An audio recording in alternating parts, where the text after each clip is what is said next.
far more people. I'm not sure who started that recording. Thanks, Joe.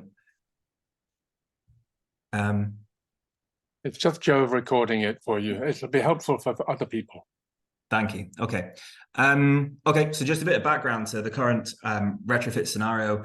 Yeah, from our observations, so Joe is a conservation architect, I'm a chartered building surveyor, and we work with buildings and communities day in, day out. And from our observation, and actually from many other people's observation, even the people in the big machines, it's just not working. You know, there aren't many successful applications in the ground, you know, as a percentage to places like Home Energy Scotland.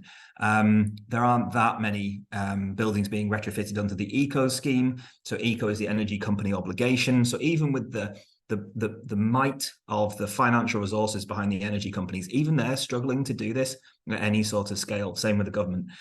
And let's just be very frank. The government, the Scottish government and the British government have both said very explicitly, we're not going to fund this. Like, we might chuck some money at some, you know, at some deprived groups or some, you know, people of lower means or particularly naughty things to do.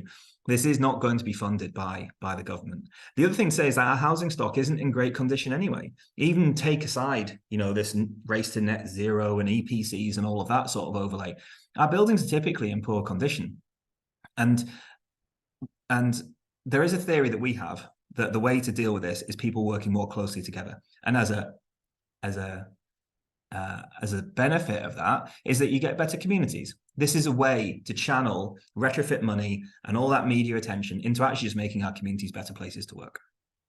So what we did is we looked at how these groupings could be pulled together to look at different outcomes. So if the Energy Saving Trust and Home Energy Scotland, through their partner Changeworks in Edinburgh, that money is really directed at each person in their castle, in their picket fence, one by one funding, quite restricted in terms of what it can do technically, can't do maintenance, often can't do the builder works associated with putting the energy source on. You're very restricted as to who you can use, but if you happen to fit their cookie cutter, it might just work for you. So it might be a solution for some. Our experience is that it's quite constrained by their government masters.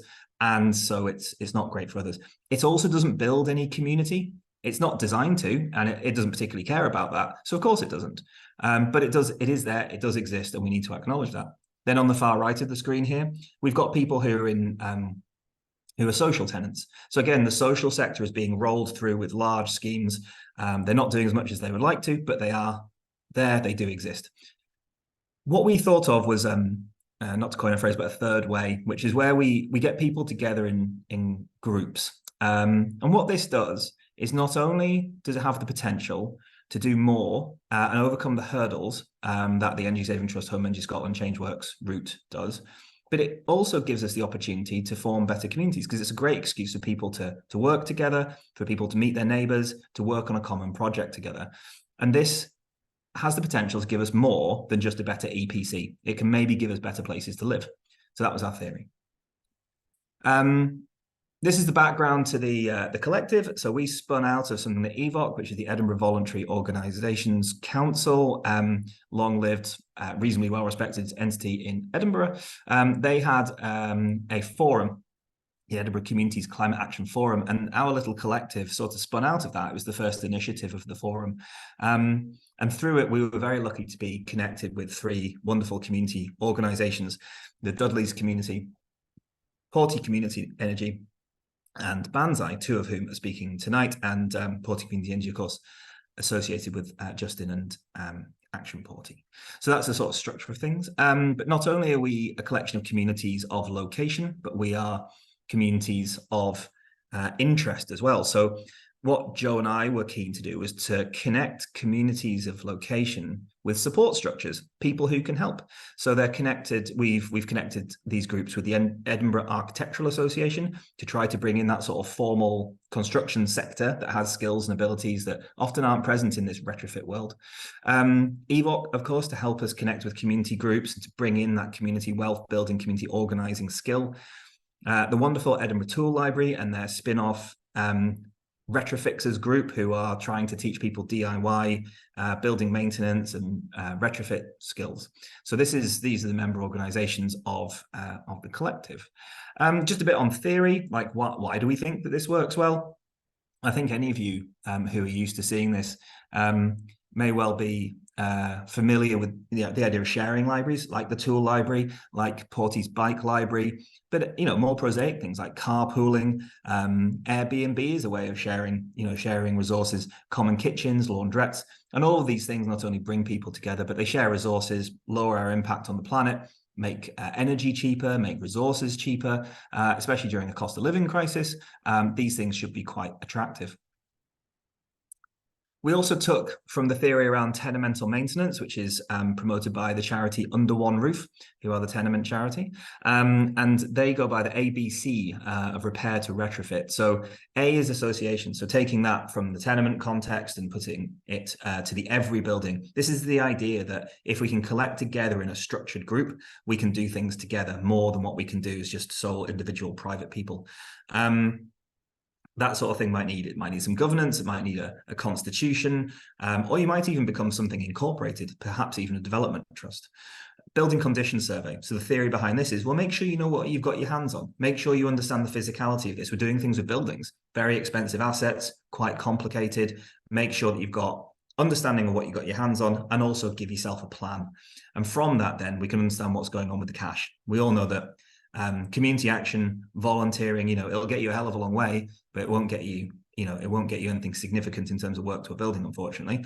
Although the retrofixers show how much can be done with less money. But yeah, so then we want to find ways of moving funds through this, i.e. accessing more funds and in a structured way, applying those to what we set up in the plan. So that's the ABC.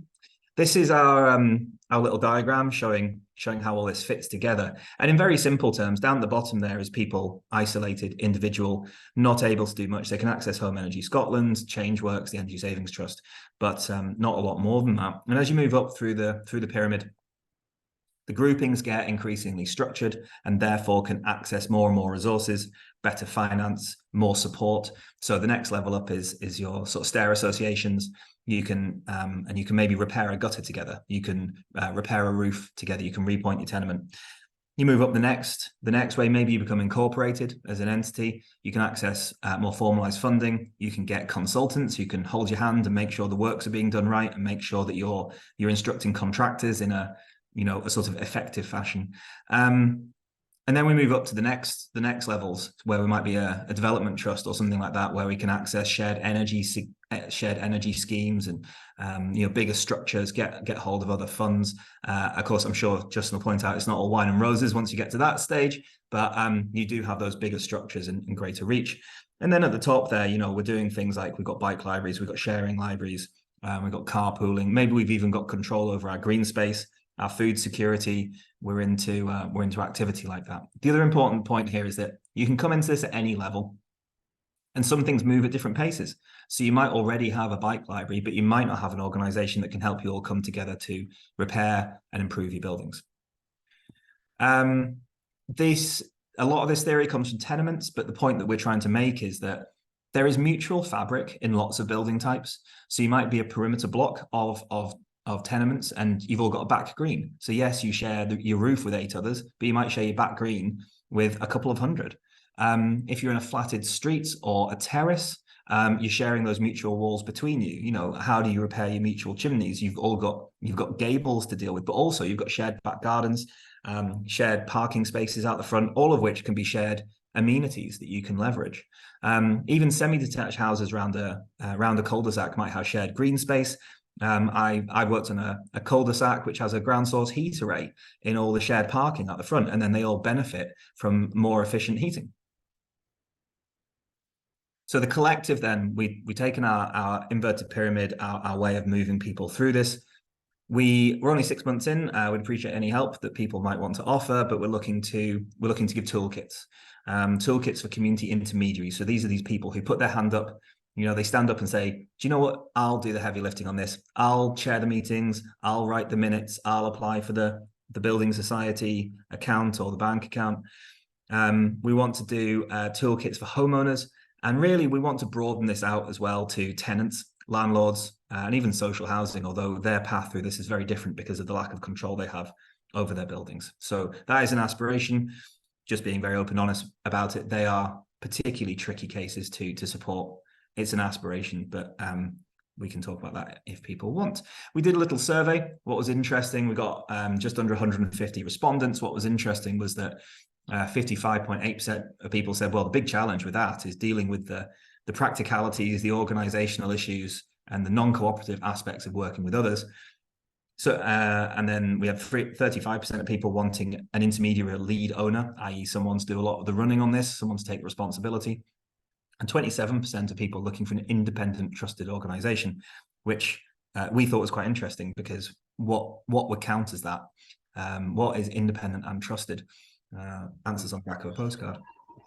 If I could just ask if people can go on mute, that would be appreciated, just because there's quite a lot of us on here. Thank you. This is our little plan for the collective. So you can't see the detail of this one, but this is the plan that we submitted to the council to spend the money. And then in the middle is what we plan to do. And then on the right is some of the activity we've done so far. This being a really key event for us, and the numbers on here are fantastic. So thank you very much for all turning up, and hopefully we'll have some more events in the future. And please feel free to come forward with suggestions for those events. So I just want to move on now to the first example of a community trying to do something with their building, which is my colleague, Joanne McClelland. So Jo, I'm just going to stop sharing. Are you okay for me to stop and then you start? Yep. Thank you, Aythan. I'll just try and work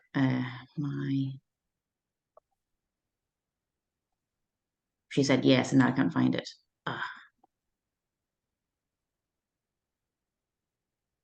Why can I not share screen? That's annoying. Share screen, got it. Found it. It doesn't matter how many of these events or talking or Zoom things you do, just still seem to fail every time with all the technical side of things. Right, here we go, buzzing. So yeah, as Aythan said, I'm a colleague of Aythan's. We work together at EALA Impacts. We're a social enterprise and architecture and building surveying practice based in Leith. I'm also supporting EdinBRIC by being a treasurer, which is a great role to be part of. I'm also a tenement flat owner, and this is my tenement in Leith. I'm the little red one. I'm the top floor of a corner tenement block. We're a C-listed building. It's a lovely location, just set back from the foot of the walk. It's great now the trams have arrived. It's all wonderful.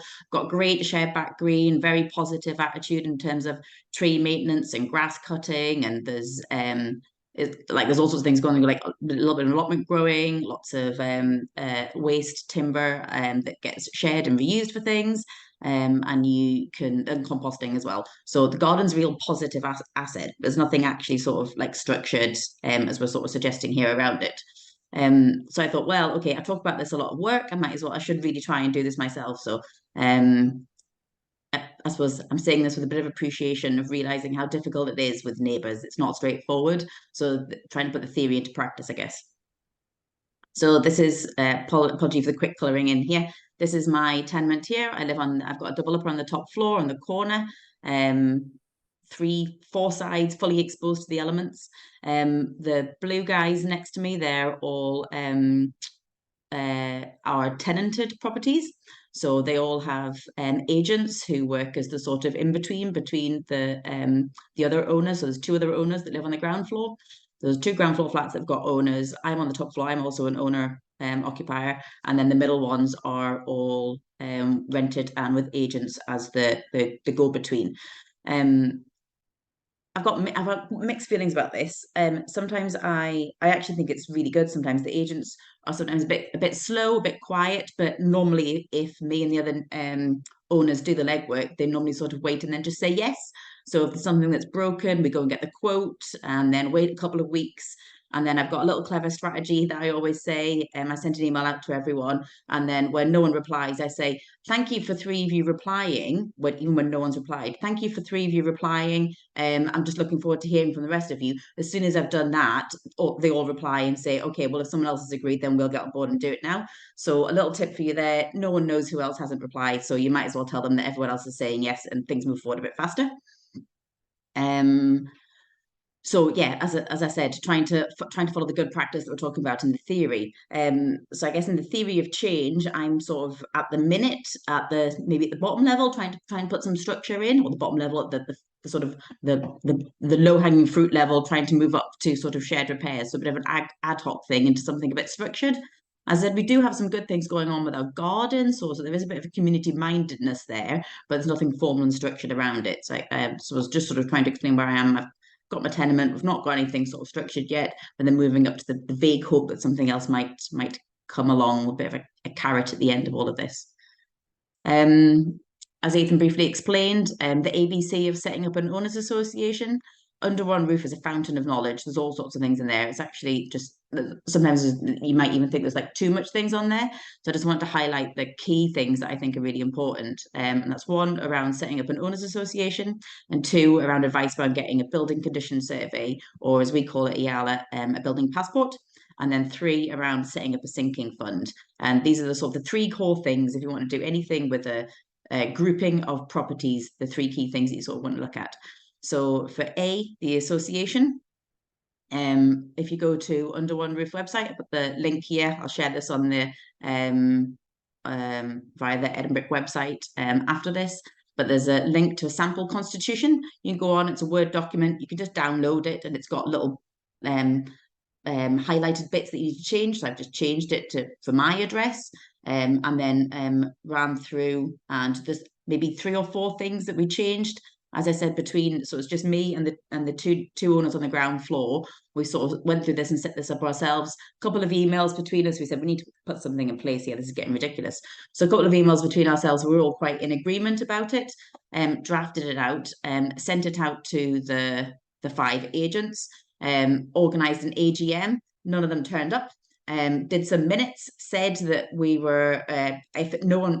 So there's another tip as well about emails sending out. I always send out emails saying, if you don't respond by 5 p.m. on Friday, I will assume that you're accepting of this. And then I always send out a reminder the day before saying, just to remind you, if you don't hear from you tomorrow, I'm assuming you're accepting this. So it's sort of like a voting by default, I guess, is the strategy that I sort of take in mind. So that's my second tip on emailing with agents.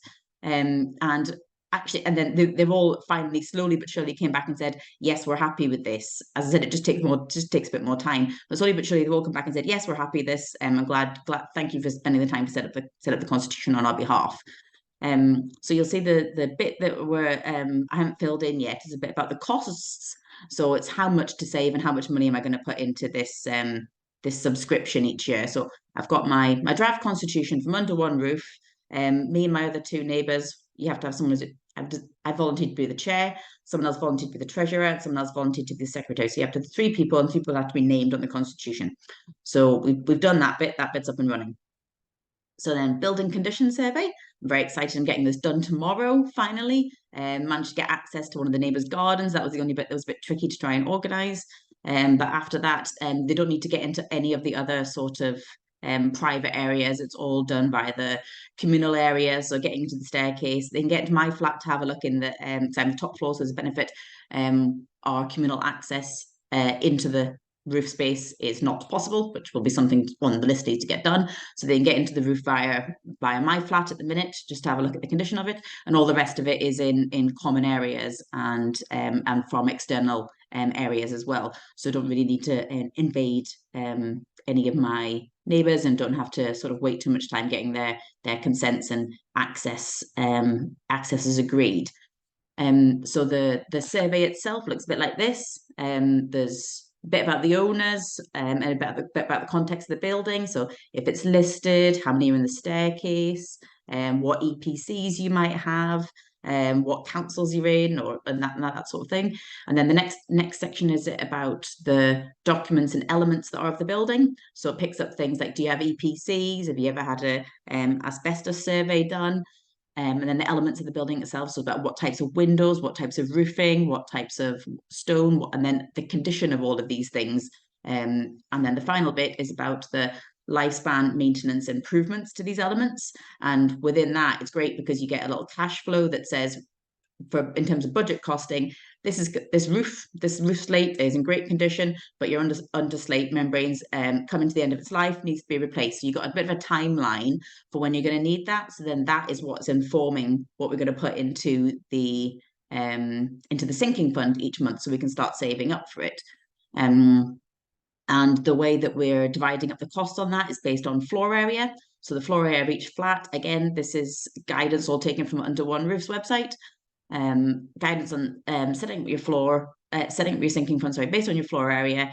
And then the figure that you know what to put in is based on this building conditions survey that tells you budget cost, program, roughly when all these things are going to need to be renewed and repaired and maintained.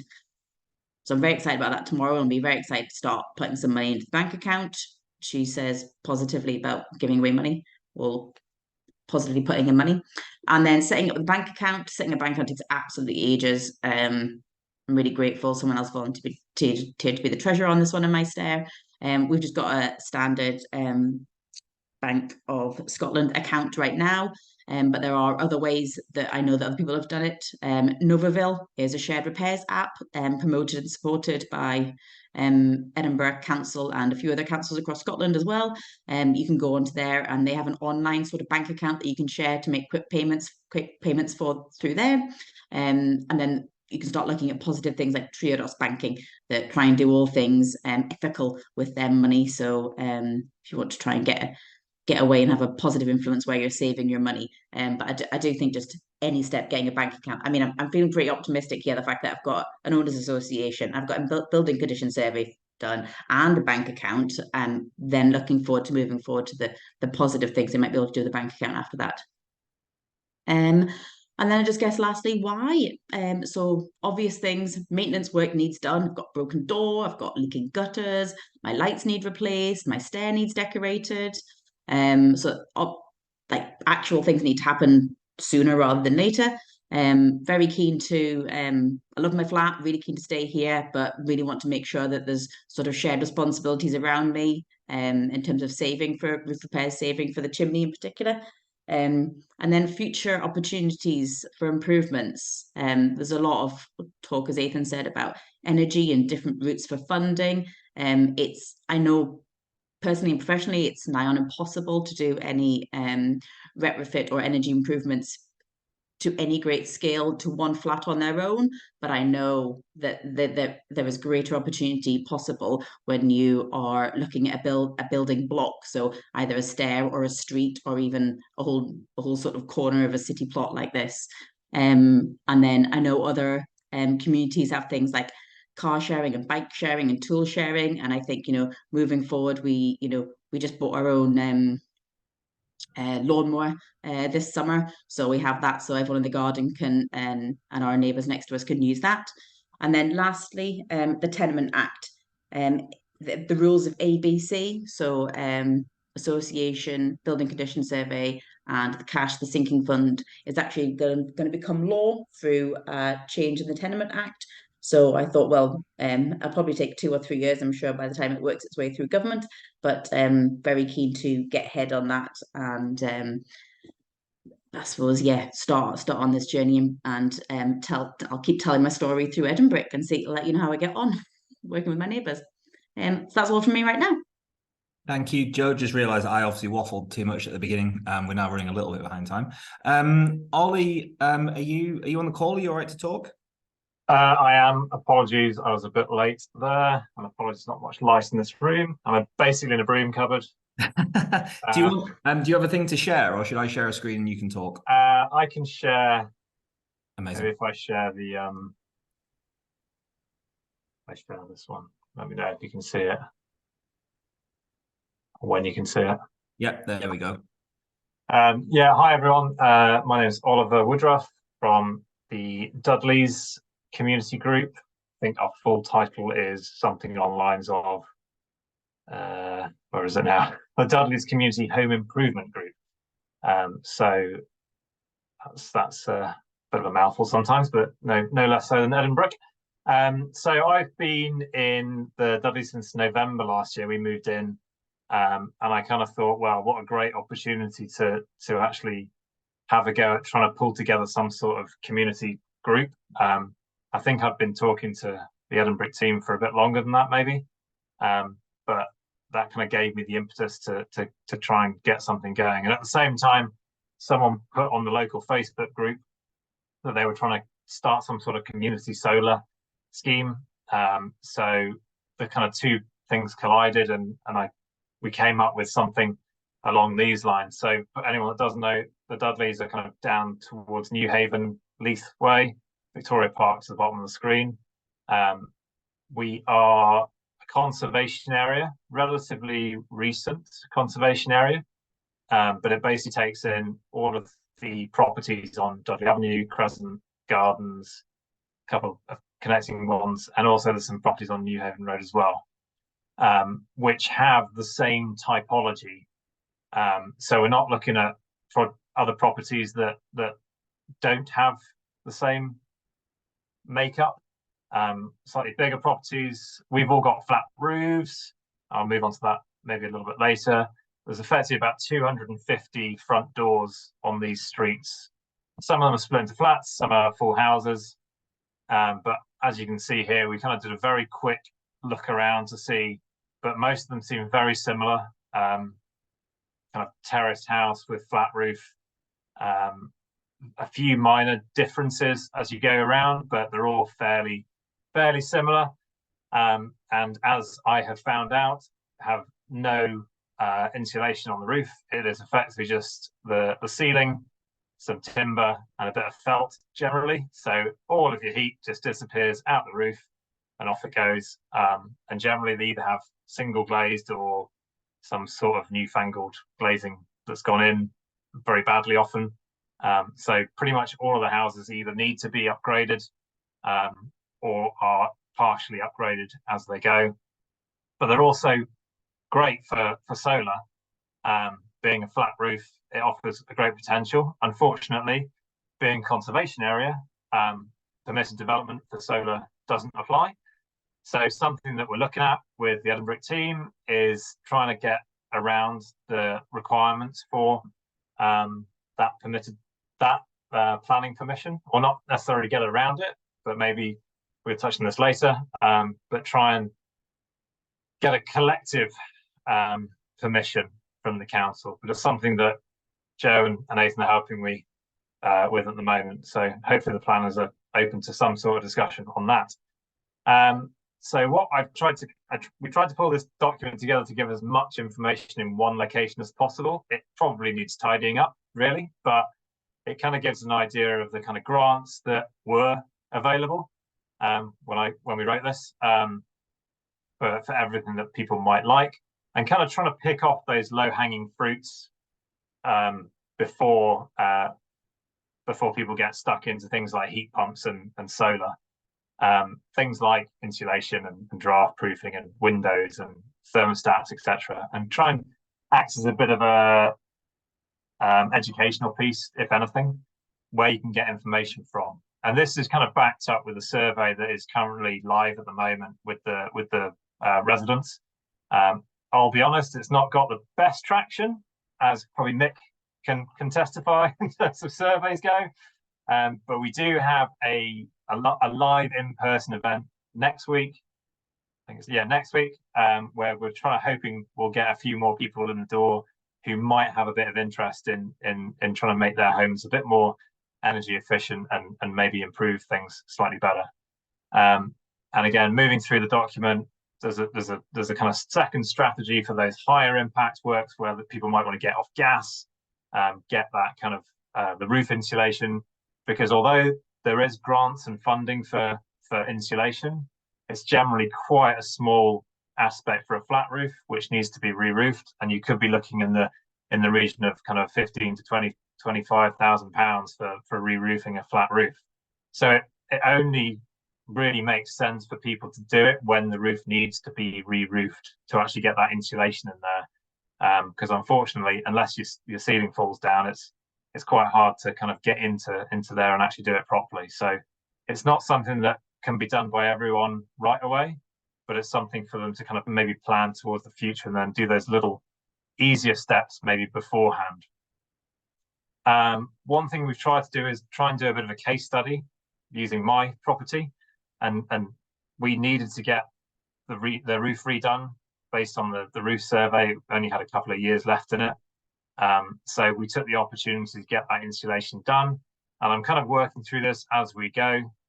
So the different things that we introduce, and how they can have an impact and the kind of cost that might be associated with them, like an average cost. So currently we've managed to do the roof. I've cut back as much of the gas as possible. Unfortunately, I wanted to do the heat pump, but my boiler needed to get its heat exchanger replaced last year, and that cost me about £1,000. So I've basically got a brand new boiler. There's no point in replacing that. So I'm just getting rid of as much gas as I can, and offsetting it with hopefully when the solar gets approved, with that. But yeah, so little smart things to do initially. And I've tried to, this is probably work in progress at the moment, but give a bit of a breakdown for people about kind of how much upfront costs might be, what the kind of breakdown per month might be over the kind of spread for those loans that they can get. And there's a couple of options in terms of, you know, if it's just a solar and battery, or if you kind of get that package funding, which is pretty much the only option now with grants, of doing the heat pump and the solar. And again, it kind of breaks it down a little bit more into what that might cost across the 12-year spread. And hopefully that is useful for people to understand the kind of level of monthly payments they might be spending. And actually, without looking at what they'll also be generating from the solar as well, it kind of ignores that side of things. But, you know, you could effectively, if you've got both of these in place, plus all of the other things, insulation, double glazing, etc., you could actually be doing better per month than you had been beforehand.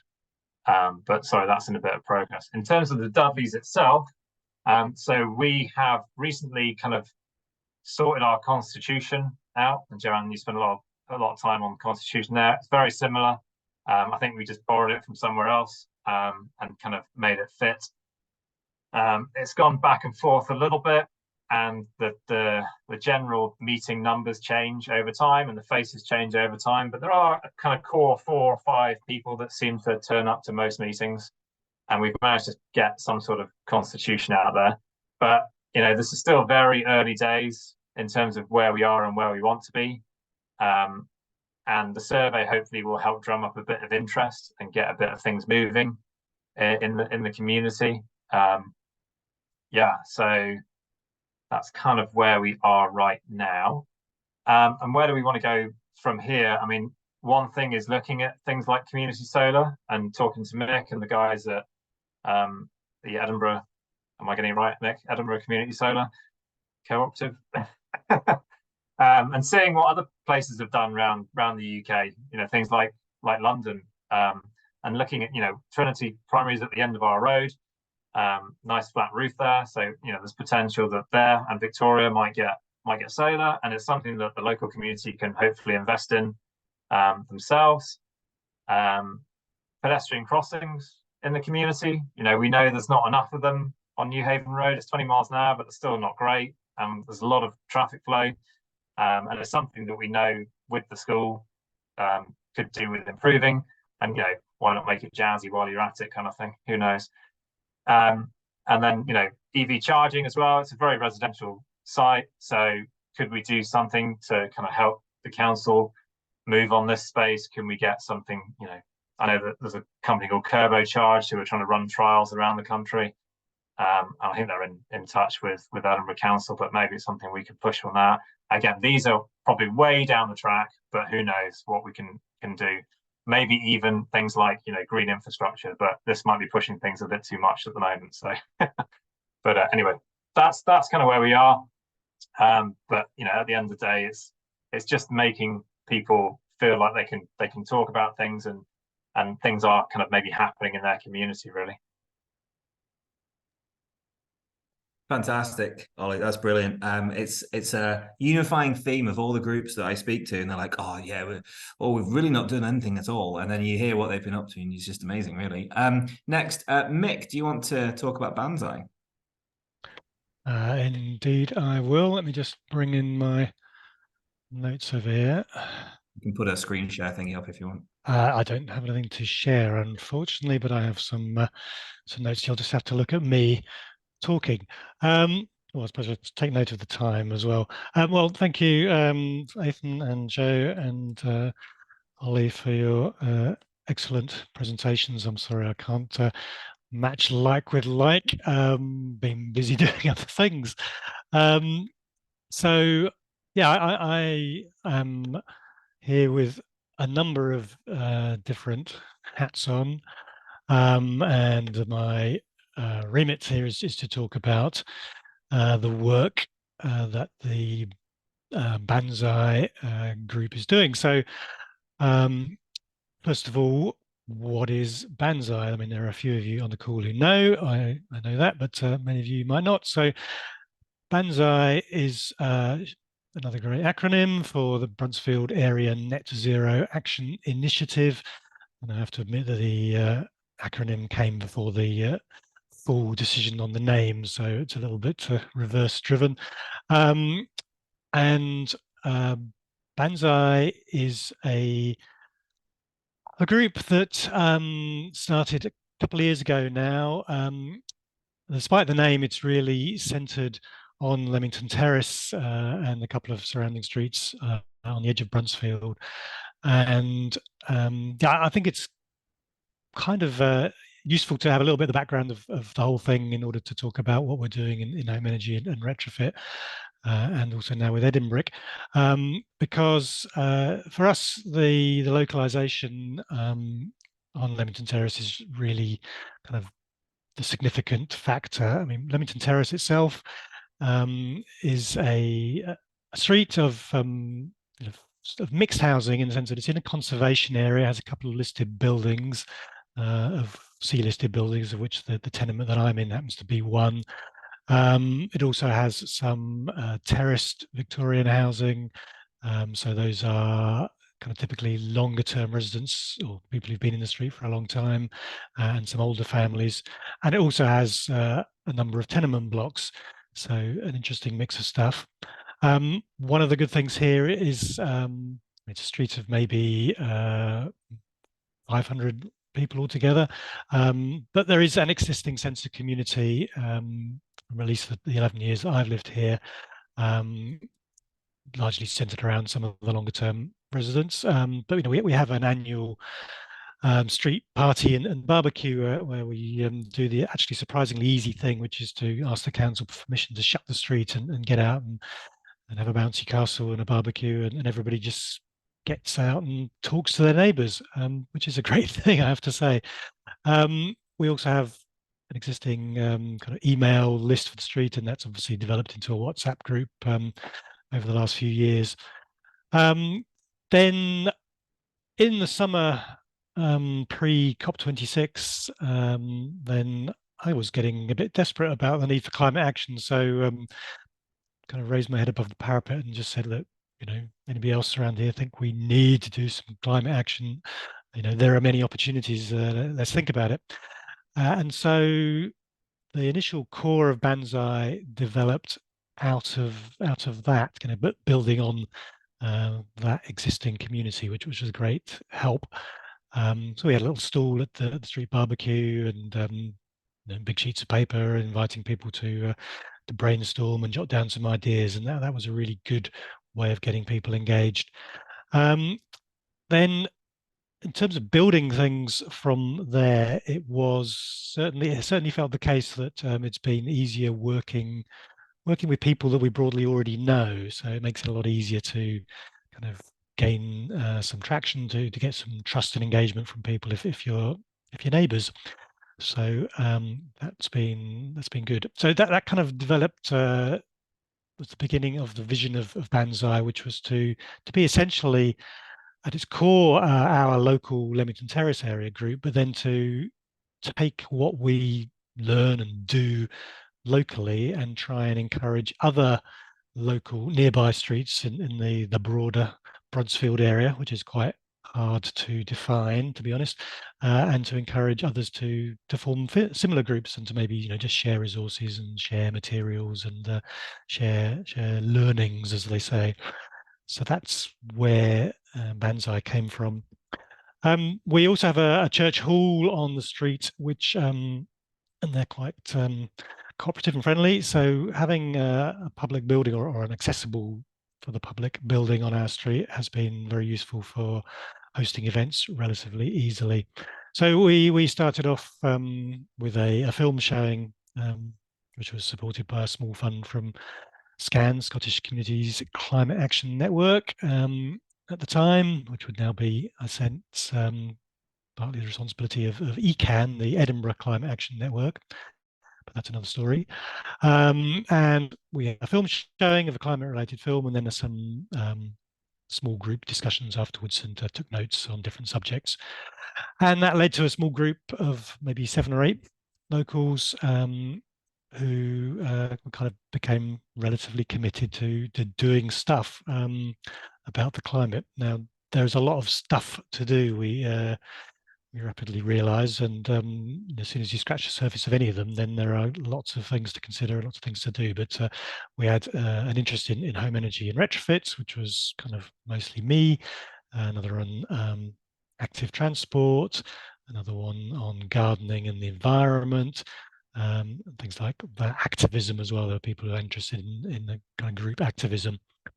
So I took it on the home energy and the retrofit side of things, and that has the acronym here, or spells the word here. So apologies if I slip into acronym speak, or is that portmanteau? My interest there was driven very much by my personal interest and a kind of general interest in a need at home. Our flat is cold, or expensive to heat anyway, and quite drafty. Hadn't had a very positive experience with Home Energy Scotland because the advice seemed a bit generic and not very tuned to the quirks of this property, which is basically old but has a modern extension on the back, and various other factors which make it slightly unusual. So I got initially into researching energy efficiency measures, demand reduction, do-it-yourself insulation, whether it's easy to do your own underfloor insulation, kind of behaviour change ideas, what other organisations out there. I'm a bit of a researcher at heart, I have to admit. So I researched that stuff, and then part of our work has been to share that amongst, particularly at local events, but also just more generally in people who are interested. And of course, home energy and retrofit has the attraction of feeling like a win-win-win, really. I mean, you can, as a way of engaging people, because you can not only act on the climate and save carbon emissions, but you can save yourself money, you can improve the health and comfort of your building. So it's something that people can be easily interested in. Now, one thing led to another, and in getting we're looking at other retrofit collectives. I discovered Local Homes in Glasgow, and Local Homes suggested I should try talking to EALA Impacts in Edinburgh. So that's how I came across Aythan and Joe, and had a discussion with Joe about, ostensibly about this flat, but then it became a wide discussion about our building and the street and the world in general, and I found a very natural fit with my kind of more idealistic line of thinking about kind of planned maintenance rather than reactive repairs, and a building level focus rather than individual flat focus, having a decent owners association, and having a building passport, moving towards a sharing economy, community wealth building. All of this is right up my street. Amongst other things, I concluded they are very skilled and committed people doing the right things for the right reasons, but also kind of became involved in that area as a whole, and the beginnings of interest in that and a number of groups across the city, which, as Aythan mentioned, there was work going on with Porty Community Energy, and I think Ollie had already been in touch with EALA as well.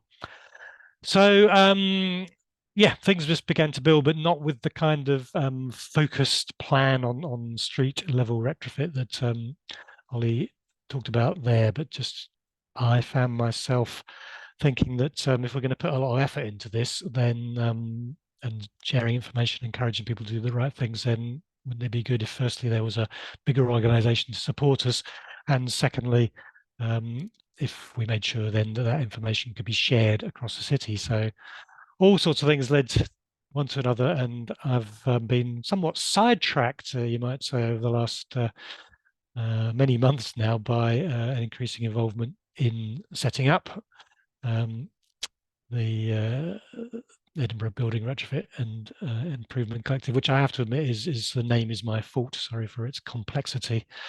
But yeah, like Aythan, I felt the kind of reductive nature of just using retrofit. So going back to where Ollie ended, you know, it's like, and Aythan's comment, it's like, so what actually have we done in BANZAI? And the answer is done some groundwork, got an increasing number of people involved in the principles and the ideas of all sorts of activities in home energy and retrofit, from do-it-yourself things right up to community-led collaborative building retrofit and improvement. In other words, the kind of big hopes of higher up the theory of change model for EdinBRIC. And it feels like we're beginning to draw it all back together now. So a number of local people who want to do more, and now that EdinBRIC exists and we have quite extensive results from the survey and understanding of what people right across the city want, what the concerns are, then that can help EdinBRIC form and offer services to people right across the city, which will also come to help us here, and we'll look for more specific local projects, which may be working on just the terrace houses with a kind of archetype way that Ollie's describing for the Dudleys, or it may be looking at everybody on the street who's interested in getting a building survey and then doing a kind of bulk purchase of building passport surveys, which would be a good demonstration of the economies of scale that could be had working at the collective level. So yeah, that's really where we're at, and this is now really the start of the process of returning to a bit of focus on the local level. Some lessons learned so far briefly. Realistically, relatively small scale collaborative work is likely to be more feasible in the shorter term, and the encouraging people to create a formal owners association with a sinking fund, absolutely, and get a building passport, absolutely a great place to start. And also, even then, you know, it's still difficult to form a community, even at a building level, unless everybody's on board. I like Joe's positive spin on the benefits of working with agencies. I live in a building where it's all owner occupied, and it's not been as simple as I had imagined it might be. And then also just the observation that this stuff does take a lot of time. If you can find a trusted lead owner or somebody to take the lead, that's great. I have thoughts about, and a lot of people across the city seem to have thoughts about there being independent, affordable, trustworthy external facilitators. You know, the right kind of factoring arrangement, you know, could almost be something along those lines, but factors don't have an interest yet, as far as I can see, in anything other than sort of reactive maintenance. But it's a long project, and the benefits for us all in the long term have got to be worth it, and it's a job that needs done, and it's a job that needs doing at great scale and at increasing speed. So yeah, it's worth sticking with. Right, I'm going to end there. I could go on, but I've probably overrun my time. So Thank you, back Mick. to you all. As a percentage, not any more than I did. Right. And Justin, thank you for hanging on, and for those who are persevering with us. We put 90 minutes in the calendar entry, so we'll do our 90 minutes. But yeah, Justin, definitely last but not least. I'm looking forward to this one. Yeah, no, I'll be brief, because we've only got till past, haven't we? And there's been fantastic questions in the chat, so it'd be great to be able to move on to discussion. So yes, I'm speaking about development trusts, Action Porty. So Portobello is about 12,000 people. I'll just minimize myself so don't look at me. Never like the sight of me. There we go, fine, sorted. Oh, does that change it for other people if I can only see I can see everybody? It's okay, fine. No, you're still spotlighted for us. Oh yeah, that's great. So Action Porty, so we kind of started in 2016, really. That was the first meeting in response to two of the churches being closed down as the three churches in Portobello, three Church Scotland churches in Portobello merge.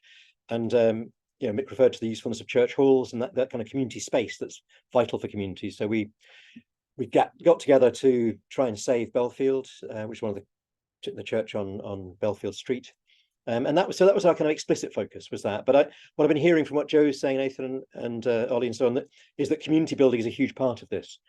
So you may be focused on retrofit, you may be focused on saving a church building, you may be focused on whatever, but actually what's happening really is community building, so that people actually start, whether it's subterfuge, which Joe was describing, or more explicit ways, you're trying to encourage people to step out of their zones and actually connect and take action together. And that's the kind of response to the climate crisis that I think Mick was referring to, that need to really step out of the comfort zone.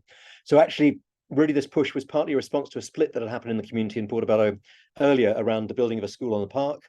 Most of the people wanted the school built, quite a few people didn't. It got really nasty between quite a lot of people around that, and it felt we felt like a very divided community.